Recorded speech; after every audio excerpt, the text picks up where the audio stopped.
Hi, welcome sunny afternoon from Nottingham. My name is Debbie and I've got a beautiful dog called Tia.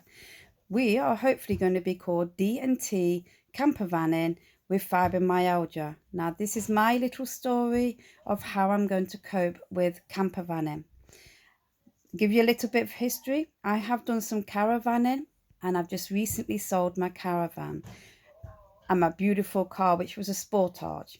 The only reason I have sold them is because it took me a day to recover every time I would set up. And then when I would pack away the next day, I would need a day of recovery again and take a few more painkillers. So I am going to try and see how campervanning is. I'm really excited about it. I pick it up on Tuesday. I did do a test drive in it. I'm only 5'1" and the seat wasn't in the right place and I couldn't even reach the handbrake. But hopefully I'll make sure the seat's in the correct place before I even attempt to drive off this time. It is a bit of a struggle for me to get in purely because of my height. So I'll get used to it. I'll find a way, like we all do when we got fibromyalgia. We always find a way how to do things.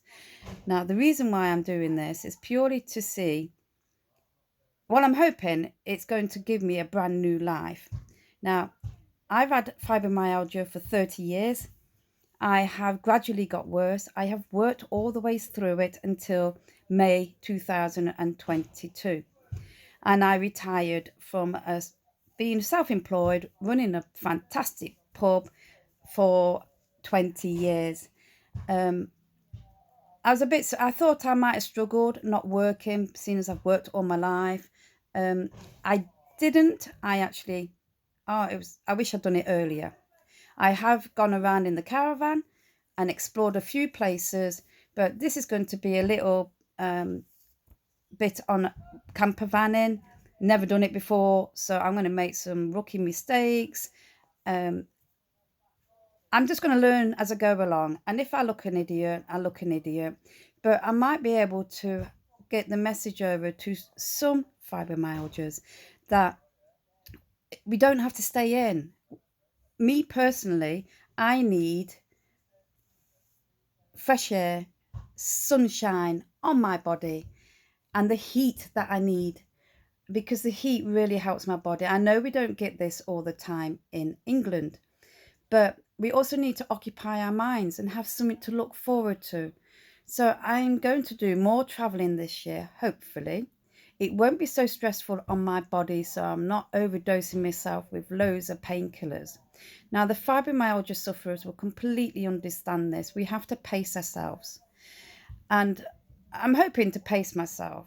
Now, on Tuesday, I go and pick up a camper van, and it's a T6 2017. I am so looking forward to it. I have got baby butterflies and I haven't had that for decades.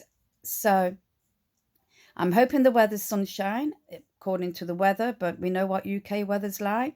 The weather tells you one thing and on the day it's a completely different day. So me and my dog Tia, that's where the T comes from in D&T, we're going to explore. I've got a couple of festivals booked this year. I will pace myself. I'll be a good girl. And hopefully go and see some sights because I do love castles and things like that. Now, if I can actually help anybody or encourage anybody in the fibromyalgia community just to get out a little bit, even if it's once a week, we got to move.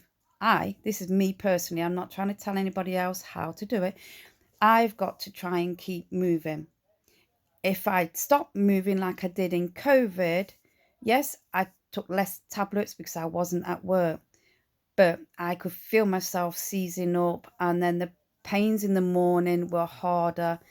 And then I found I was sitting down a lot because of my pains with my body. And I have pains all over my body. So there's a lot more. I'm not going to be talking all about me. So I pick it up on Tuesday. And then on Sunday, which is 5 days after, I actually got a 9-day trip booked. But this was going to be in my caravan. So this will be my first trip in the camper van. I will try and do a little filming of collecting my camper van I'm only going to be using an iPhone. I am a rookie in this. I didn't even have computers when I was at school. So if it's not a subject that anybody is interested in, please tell me in the comments. If it's a subject you would like me to do and could recommend things you would like me to try and do or see, I'm willing for it. I'm up for it. There won't be any drone shots. There will not be no music yet. I'll either get better or I get worse. But there's one thing I can just say, at least I'm having a go. So all I'm going to say is I'm going to leave you for now, and hopefully there'll be another video up from Tuesday, but I'll do it by the weekend so I can film collecting it, plus also turning up at the campsite on the Monday. Might do, might not. I'll just see how I am feeling, because I'm not putting no pressure on time restrictions, because I do find time restrictions quite hard. I tend to be late most of the time because I forget what time it is. So I'm going to say goodbye from the sunny Nottingham. Hopefully we get some lovely comments. If we get some trolls on here, let them bring, at the end of the day, everyone's allowed to have their opinion. So bye bye.